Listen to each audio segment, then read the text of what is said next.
지난 수년 동안 대형 금융사고가 반복되었죠. 2019년에 DLF 사태, 그리고 라임 사태, 21년에 홍콩 ELS 사태, 그리고 최근은 앞서 의원님들도 얘기했듯이 홈플러스 전단체 사고까지 대표적인 예가 있습니다. 이 사고들의 공통점은 분명합니다. 금융회사가 수익을 우선하고 위험을 축소 왜곡했고, 소비자는 원금 보장형으로 이제 오인하거나 아니면 구조를 제대로 이해할 수 없는 상황이었습니다. 더구나 금융기관 내부 통제 시스템이 제대로 작동하는지 감독기관에서는 제대로 감독을 하지 못했다는 이런 문제 제기도 매우 큽니다. 그래서 이제 새 금융위원장님이 오셨기 때문에 이러한 것들이 반복되지 않도록 해야 된다, 이런 기대가 큰데요. 그래서 관련해 가지고 질문을 드리겠습니다. 금융사가 불안전 판매를 반복하는 이유는 불안전 판매를 해도 결국 책임보다는 이익이 크다는 그런 관행이 이어져 왔기 때문입니다. 그래서 금융노동자들은 불법 행위에 내몰리게 되고 소비자들의 피해는 끊이지 않는 것입니다. 이 부분에 대해서 동의하십니까? 네, 그런 측면이 있다는 거. 네, 이 같은 현실이 계속 이어져 왔기 때문에 금융소비자단체에서는 금융소비자 권리 보호 강화를 위해서 금융소비자법, 소비자보호법 개정을 오랫동안 요구해왔습니다. 잘 아시겠지만 금융사가 법을 위반할 경우에 집단소송제도 금융에 도입을 하자. 더구나 6대 판매 원칙 중에서 지금은 설명 의무만 있는데 적정성, 적합성 의무 등 이러한 것들에 대한 입증 책임을 소비자가 아니라 금융사가 질 수 있도록 해야 되는 게 맞지 않느냐, 이렇게 요구를 하고 있습니다. 새 정부의 금융후보로서 이제는 정말 큰 변화가 필요한 시점인데 이 대안에 대해서 어떤 의견을 가지고 계십니까?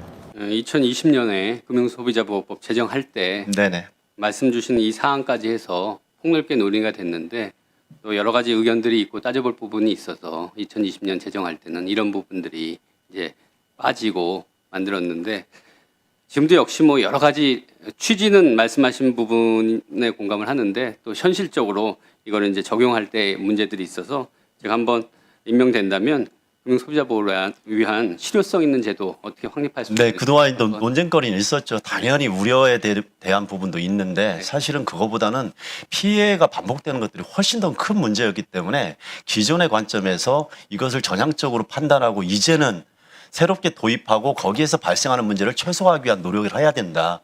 이것이 이 정부 안에서도 되지 않으면은 더욱더 요원하다는 문제의식이 큽니다. 그 부분에 대해서 적극적으로 이번에는 법안이나 제도에 대한 검토를 함께 해주셨으면 좋겠습니다. 네, 살펴보도록 하겠습니다. 네, 관련해가지고 다른 질문 하나 더 드리겠습니다. 그동안 금감원은 금융기관의 건전성인 감독, 즉 수익성과 재무 건전성을 중심으로 판단해 온 게 사실입니다. 그러다 보니까 자칫 기업의 비용 부담이 추가될 여지가 있으면은 소비자 보호에는 매번 후순위로 밀렸다는 비판들이 이어져 왔었는데요. 이재명 대통령도 이 문제를 정확히 알고 지난 대선에서 명확하게 금융소비자 보호기구의 기능과 독립성 대폭 강화를 공약한 바 있고요. 다행히 국정기획위원회에서는 이를 구체화하면서 금융소비자보호원 설치를 검토하는 것으로 알려져 있습니다. 후보자께서도 이 내용은 잘 알고 계시죠? 다만 최근 신임 금감원장께서 금융감독원에서 금융소비자보호원을 분리하는 것은 적절치 않다, 이렇게 하는 보도를 접하게 되었는데요. 사실 이 보도가 사실이라면 좀 우려가 되는 상황입니다. 이는 대통령의 금융소비자보호 강화 기구의 독립성 확보 공약에도 조금 맞지 않고 거기다 국정기획위원회의 제도 설계에도 맞지 않을 뿐더러 오히려 정책 혼선을 유발한다는 그런 비판이 제기되고 있습니다. 소비자 보호 강화 측면으로 볼 때 독립적인 금융소비자비구 출범은 매우 중요한 논점인데 후보자 견해는 어떻습니까?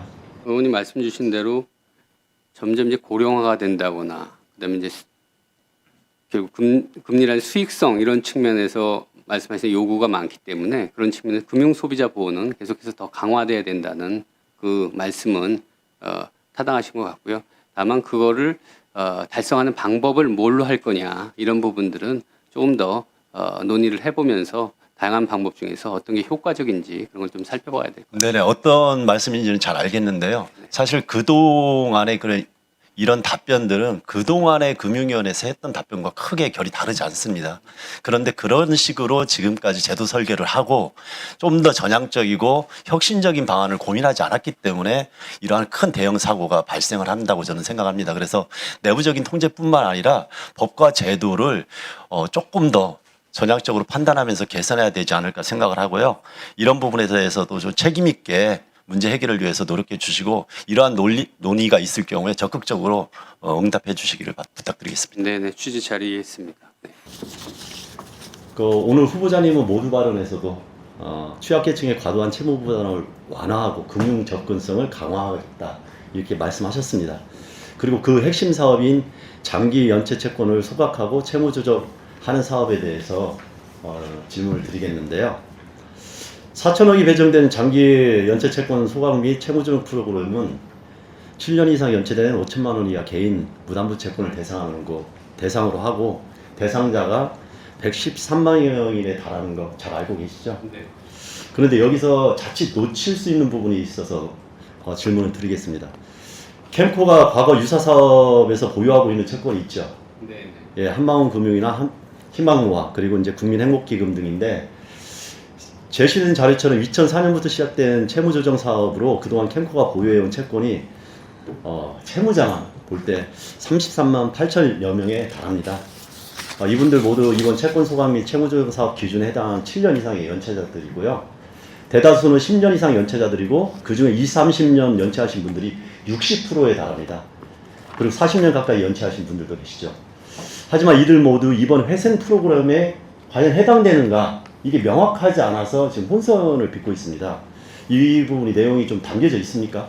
제가 알기로는 캠코 보유 채권도 채무조정 프로그램 캠코 거도 매입 대상으로 알고 있거든요.